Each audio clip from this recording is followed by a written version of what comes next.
Se negaron a pagar mi universidad, pero ahora exigen que financie la boda lujosa de mi hermana. Lo que no esperaban era la respuesta que les cerraría todas las puertas. Mi nombre es Jimena. Tengo 30 años y vivo en un departamento chico en Ñuñoa, Santiago. Es un lugar que he hecho mío, un refugio de paredes blancas y muebles sencillos donde el silencio solo se rompe por el murmullo lejano de la ciudad o el suave zumbido de mi laptop. Aquí, la luz de la tarde entra por el balcón y calienta el parqué bajo mis pies, una sensación de paz que contrasta con la tensión que solía sentir en el hogar familiar. Me va bien. Soy ingeniera informática y tengo un buen puesto en una empresa de tecnología. Mi jornada laboral suele ser intensa, entre reuniones virtuales, código y la gestión de mi equipo de desarrollo, pero al final del día hay una satisfacción genuina que me llena el pecho. Es el fruto de años de esfuerzo, de horas incontables frente a una pantalla, de la terquedad que siempre me caracterizó y que, paradójicamente, ellos criticaban.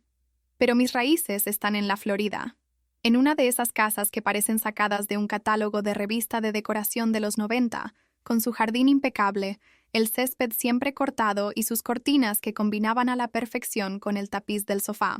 Mis padres, Raúl y Beatriz, siguen jugando a la familia tradicional, un papel que ensayan con una convicción que a veces me resulta alarmante, casi un guión inquebrantable. Cada visita a esa casa es como retroceder en el tiempo, una obra de teatro donde los personajes nunca cambian sus líneas ni sus expectativas. Recuerdo el olor a cera de piso y a comida casera, una mezcla que debería ser reconfortante, pero que, para mí, siempre ha estado teñida de una especie de asfixia, una presión sutil que se instalaba en la boca del estómago cada vez que cruzaba el umbral. Siempre hubo una clara distinción entre mi hermana menor, Camila, y yo. Camila era femenina, delicada, con futuro, todo lo que ellos querían. «Mira qué bonita se ve Camila con ese vestido nuevo, tan señorita», decía mi madre, y la voz se le endulzaba, un tono que rara vez usaba conmigo. O mi padre, con su voz grave y autoritaria. «Camila tiene un don para las relaciones sociales.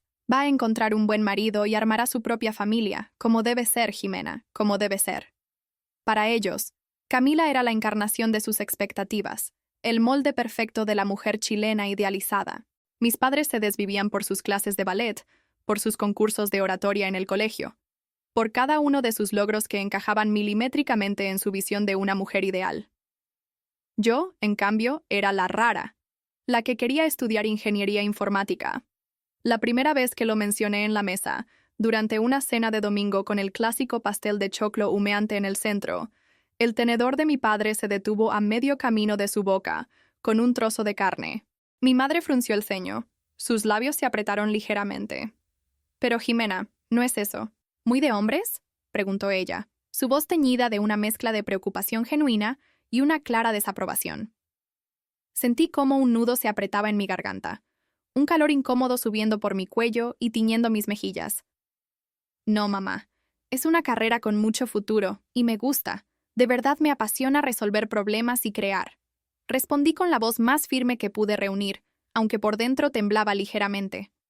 Mi padre, con esa autoridad silenciosa que siempre me intimidó más que cualquier grito, solo añadió, después de tragar su bocado: «Para las mujeres hay otras cosas.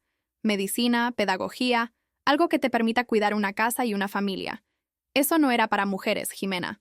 No te compliques la vida». Esa frase se grabó en mí como una cicatriz invisible, una verdad inquebrantable en su universo.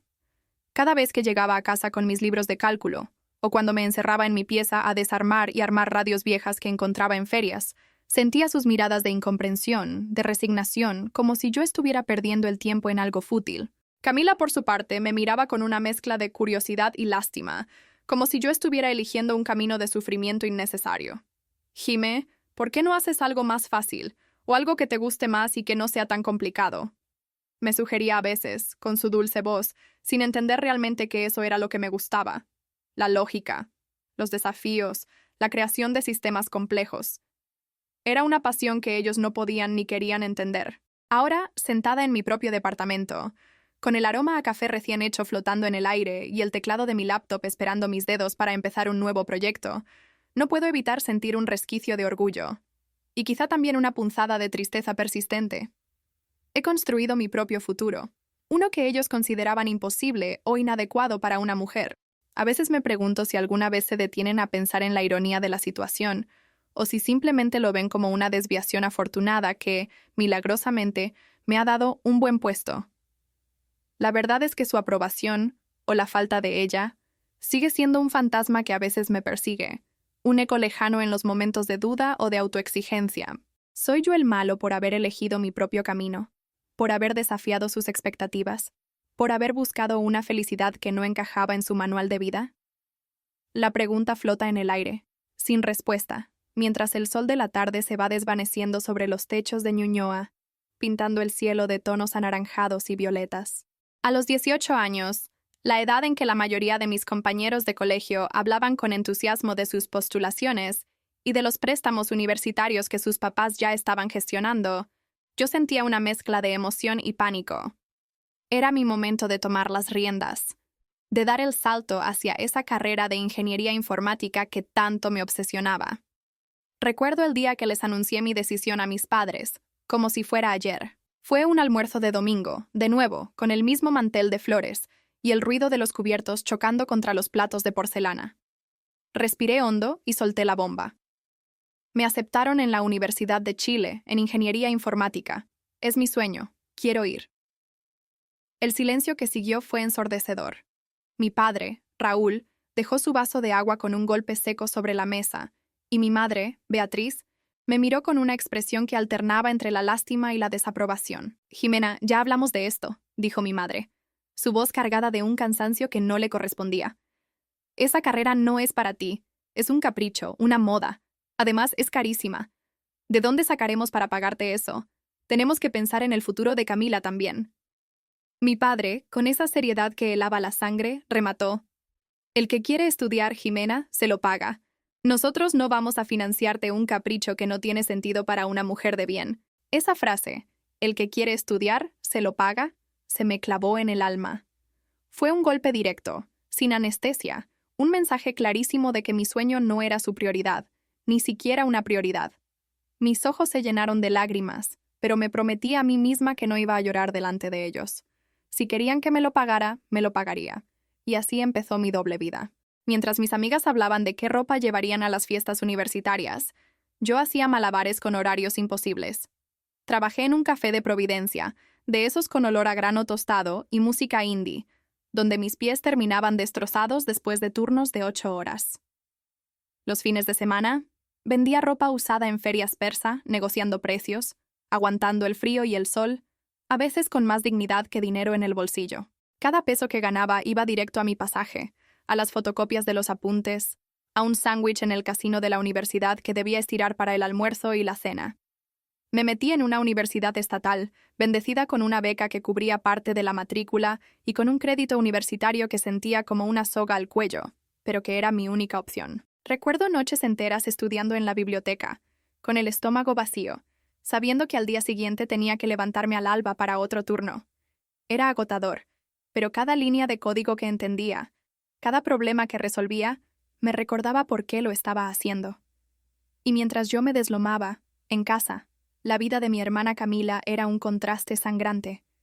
Ella, la delicada, la con futuro, recibía todo en bandeja de plata. Cursos de maquillaje carísimos en salones exclusivos, viajes de egreso a destinos paradisíacos, y luego, para rematar, un diplomado de wedding planner, todo financiado por mis padres. Es que Camila tiene que prepararse para su futuro, Jimena, me decía mi madre con una naturalidad que me hacía hervir la sangre. Tiene que estar lista para cuando encuentre al hombre de su vida y forme su propia familia. Nunca hubo una palabra de aliento para mí, ni una oferta de ayuda, ni siquiera un ¿cómo te va con tus estudios, hija? Era como si mi existencia universitaria fuera un secreto incómodo, algo de lo que no se hablaba. Durante años, cada reunión familiar, cada cumpleaños, venía acompañado de alguna broma, algún comentario condescendiente sobre mi elección. Ahí viene la Jimena, la que se metió a jugar con computadores, decía mi tío, con una risa falsa. Mi abuela, con su cariño bien intencionado pero ciego, me preguntaba, ¿y cuándo te vas a buscar un pololo, hija? ¿No te vas a casar?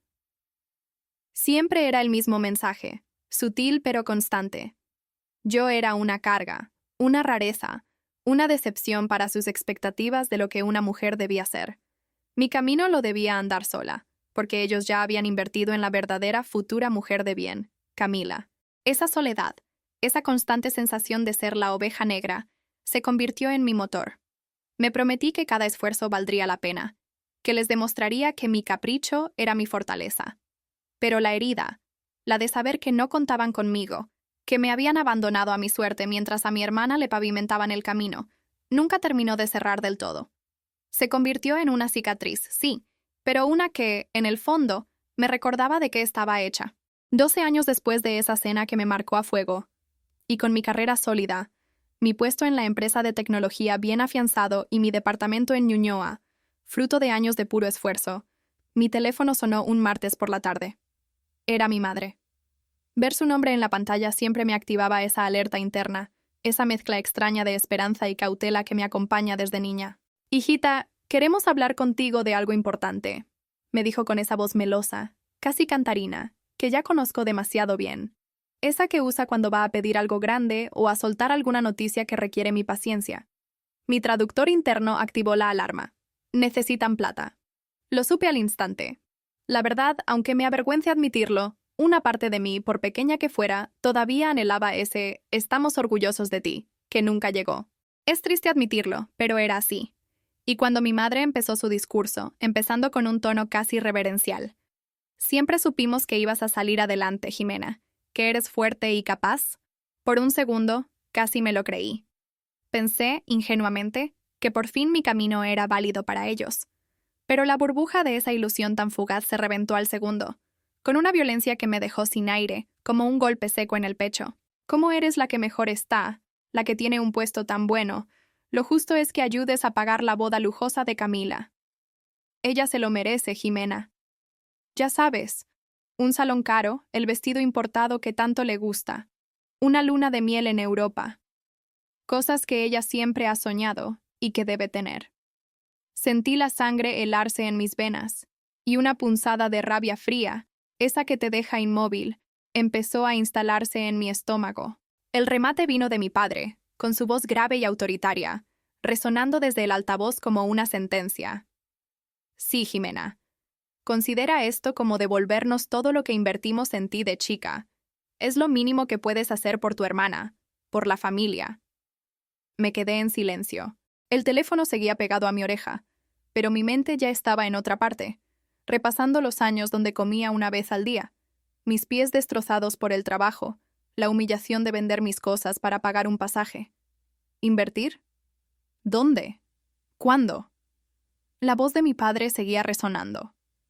«Lo que invertimos en ti de chica». Esa frase tan cínica, tan descarada me heló. ¿Invertir? ¿En qué? ¿En el abandono? ¿En el desprecio? La ironía era tan cruel que me quemaba por dentro. No era una broma. Era su realidad, y en ella yo era el cajero automático que de pronto se había vuelto indispensable. Un calor ascendió por mi garganta, pero lo tragué, conteniendo un grito que se ahogaba en mi pecho. Mis puños se cerraron, las uñas se clavaban en las palmas de mis manos, una punzada aguda que me anclaba a la realidad. No iba a darles la satisfacción de verme derrumbada. Mi mandíbula estaba tensa, mis músculos rígidos, pero mi mente, paradójicamente, se sentía más clara que nunca. En ese momento, la rabia me nubló la vista, pero decidí que no iba a gritar ni a suplicar. No les iba a dar el gusto de verme vulnerable otra vez. Esta vez, la vulnerabilidad no era una opción. Iba a responder en su mismo idioma, el lenguaje que ellos entendían, formal, frío y con números. Iba a levantar un muro de cifras y lógica. Con un pulso firme, aunque el corazón me latía con una furia sorda, escribí el correo. «Estimados padres», empecé, y la formalidad me supo a veneno. «Entiendo que están organizando un evento significativo, y para tener una visión completa de sus expectativas y responsabilidades, les agradecería enormemente si pudieran enviarme el presupuesto detallado de la boda de Camila». Lo releí, cada palabra, buscando el tono justo, sin una pizca de emoción. Les pedí que me enviaran el presupuesto de la boda. Lo hicieron. El PDF llegó en cuestión de minutos, como si ya lo tuvieran listo para cualquier eventualidad. El sonido de la notificación resonó en mi pequeño apartamento, un eco metálico. Abrí el archivo. La pantalla se iluminó con una explosión de cifras y descripciones que me dejaron sin aliento, no por admiración, sino por el descaro.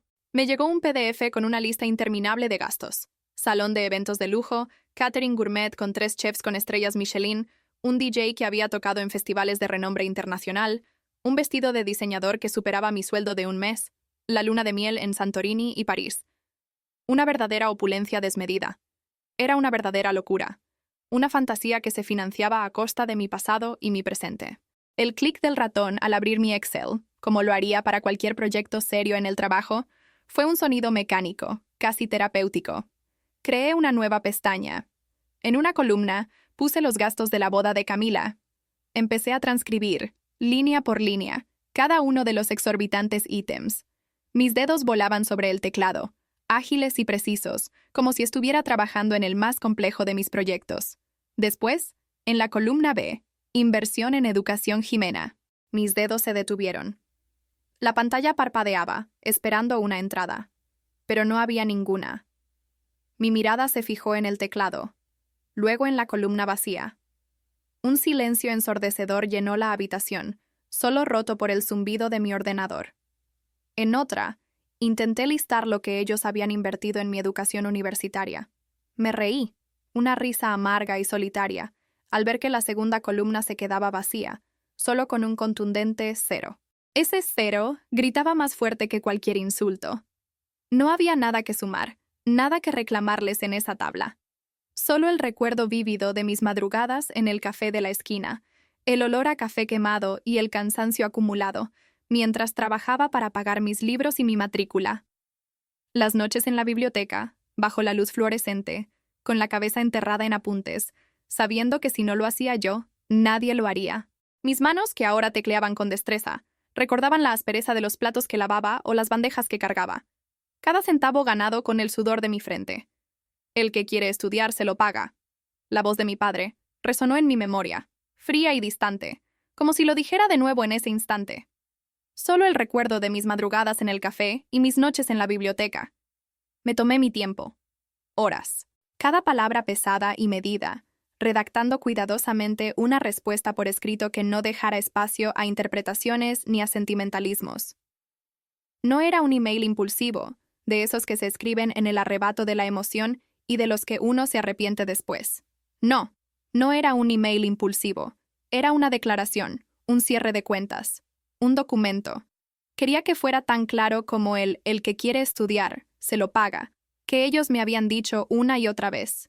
Quería que fuera tan claro como el que quiere estudiar, se lo paga, que ellos me habían dicho. No iba a ser Jimena la emocional, la hija herida que busca consuelo. No iba a ser Jimena la emocional, sino Jimena la ingeniera, la que maneja datos y toma decisiones lógicas. Mi respiración se hizo más lenta, más profunda. Mis ojos, fijos en la pantalla, analizaban cada frase, considerando los datos presentados y la evidente disparidad en las inversiones familiares. Empecé a formular en mi mente, la formalidad era mi escudo, mi arma. He llegado a una conclusión inquebrantable que les comunicaré en breve. Y la decisión era inquebrantable. La presión no tardó en llegar. Apenas unas horas después de que envié ese correo tan formal, mi teléfono empezó a vibrar sin tregua. No eran mis padres directamente, no aún. Eran los emisarios, los que siempre hacían el trabajo sucio en esta dinámica familiar. La primera fue mi tía Sofía, esa que siempre ha vivido a la sombra de mi madre y que se cree la guardiana de las buenas costumbres. Su mensaje de WhatsApp llegó como un dardo envenenado, con un tono condescendiente y una serie de emojis de caritas tristes y manos rezando. Pero si puedes, Jimena, ¿para qué te vas a negar? Camila siempre fue buena hermana contigo. Deberías apoyarla. La familia es lo más importante. Leí esas palabras y sentí una punzada de rabia. ¿Buena hermana? ¿Cuándo? ¿Cuando se reía de mis libros de hombres o cuando recibía todo sin mover un dedo mientras yo me partía el lomo? La memoria es selectiva, claro. La suya, no la mía. Luego vinieron los audios de mi abuela Eliana, llenos de ese cariño que a veces se siente más como una soga al cuello que como un abrazo. Su voz, suave y temblorosa, me pedía un bonito gesto por tu hermana, mi niña, que es tan sensible. Hablaba de la ilusión de Camila, de cómo toda la vida ha soñado con una boda de cuento. Me dolía, sí, me dolía en el alma. Me sentía la egoísta, la mala de la película otra vez, la desalmada que no tiene corazón para la familia. Era la misma sensación de cuando era chica y me retaban por preferir desarmar un reloj a jugar con muñecas. Siempre la rara, siempre la que no encajaba. Y siempre la que tenía que aguantar las críticas y las expectativas ajenas, mientras los demás se lavaban las manos. Pero esa punzada de culpa duraba menos cada vez. Estaba exhausta, de verdad. Exhausta de ser el cajero automático emocional de esta familia, de tener que ser la fuerte, la que resuelve, la que nunca pide ayuda, pero siempre tiene que darla. Y ahora, además, literal. La idea de que mi éxito era solo una herramienta para financiar sus caprichos me revolvía el estómago. No era orgullo lo que sentían por mí, era conveniencia. Era una constatación brutal de que, para ellos, mi valía se medía en pesos y en la capacidad de solucionar sus problemas, no en mi esfuerzo o mis logros personales. En medio de todo este torbellino de emociones y mensajes pasivo-agresivos, la vida seguía.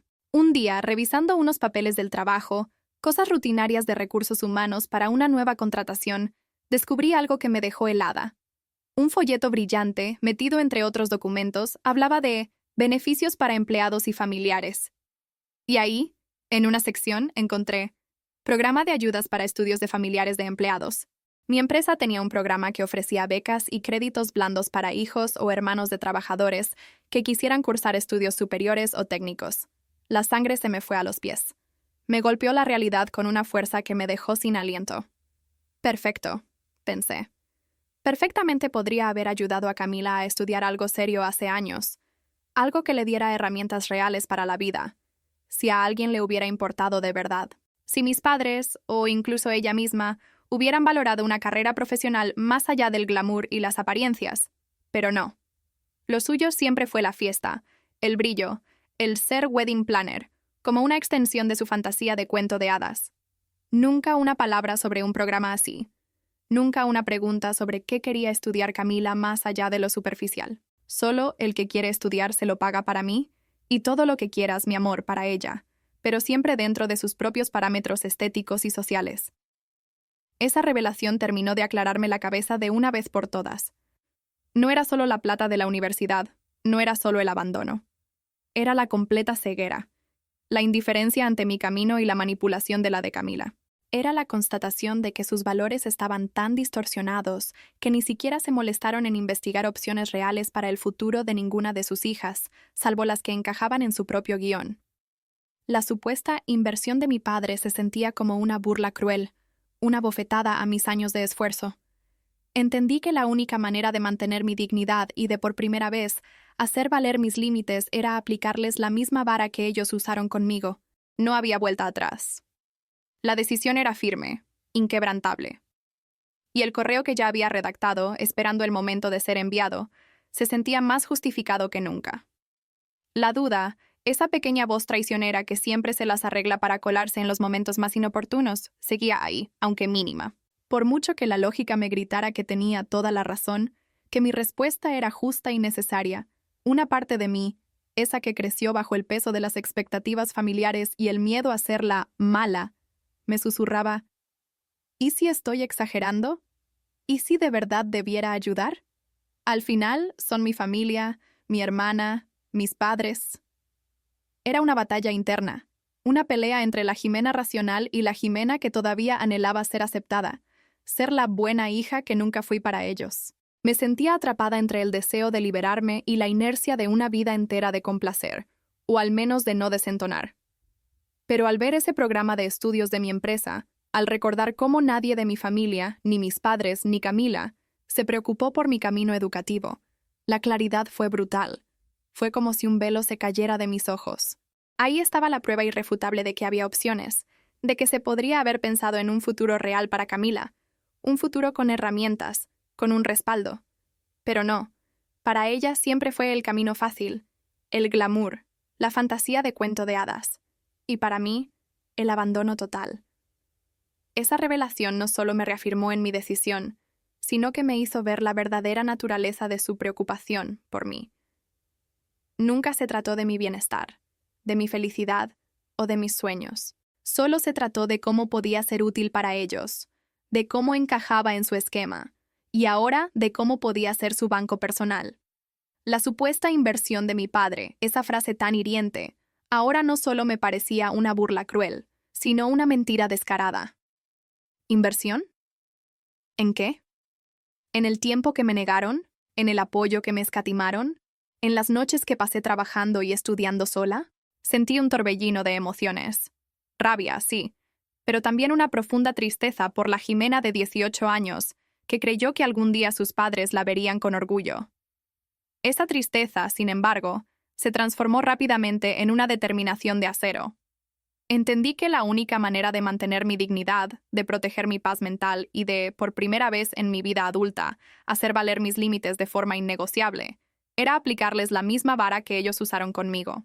No era venganza, no, aunque una parte de mí lo sintiera así. Era justicia, era coherencia, era mostrarles, con sus propias reglas, que no podían seguir manipulando mi vida ni mis recursos. No había vuelta atrás. La decisión, que ya había madurado, se solidificó en lo más profundo de mi ser. Mi correo, el que ya tenía redactado, no era solo una respuesta. Era una declaración de independencia. Con el pulso firme, aunque el corazón me latía con una mezcla de nerviosismo y una extraña paz, apreté el botón de enviar. El correo, con copia a ambos, salió de mi bandeja de salida como un misil teledirigido. La pantalla se quedó en blanco por un instante, y luego volvió a mostrar mi bandeja de entrada. Había una quietud en el aire, una sensación de que acababa de cruzar un punto de no retorno. El contenido era exactamente el que había meditado y pulido durante horas. Hola, revisé el presupuesto de la boda. Es evidente que será un evento hermoso, pero no voy a financiarlo. Cuando a mí me tocaba estudiar, me dijeron claramente que el que quiere estudiar se lo paga. Apliqué esa lógica, trabajé y construí sola lo que hoy tengo. Si quieren apoyo económico, puedo ofrecer algo similar a lo que ustedes invirtieron en mi educación universitaria. 0 pesos. En cambio, si Camila quiere asesoría para organizar una boda dentro de sus posibilidades reales, estoy dispuesta a sentarme a hablar con ella como hermana adulta, no como banco familiar. Un abrazo, Jimena. Troya ardió. No pasaron ni 5 minutos cuando mi teléfono explotó con la llamada de mi madre. Su voz, normalmente melosa, estaba convertida en un torbellino histérico de reproches. «Jimena, ¿cómo puedes hacer esto? La familia no se lleva con Excels. Te volviste fría por culpa de tu carrera. No tienes corazón. ¿Cómo puedes humillar así a tu hermana?» Intenté mantener la calma, respirando hondo, recordándome que este era el momento de mi firmeza. No respondí a sus insultos. Después de mi madre vino mi padre. Su tono era diferente, más calculado, intentando la negociación. «Jimena, hija, seamos razonables. ¿No podrías al menos pagar el vestido? ¿O la luna de miel, que es lo que más ilusión le hace a Camila?» Mantuve mi no. Un no rotundo, sin titubeos, sin explicaciones. Era lo que ellos me habían enseñado. La boda se hizo, sí, pero mucho más modesta. En un salón más barato, sin viaje a Europa. La lista de invitados se redujo porque no podían cubrir todo. ¿Yo? No fui invitada, claro. Vi las fotos por redes. Fuerte, claro que sí. Me dolió no estar, me dolió la exclusión.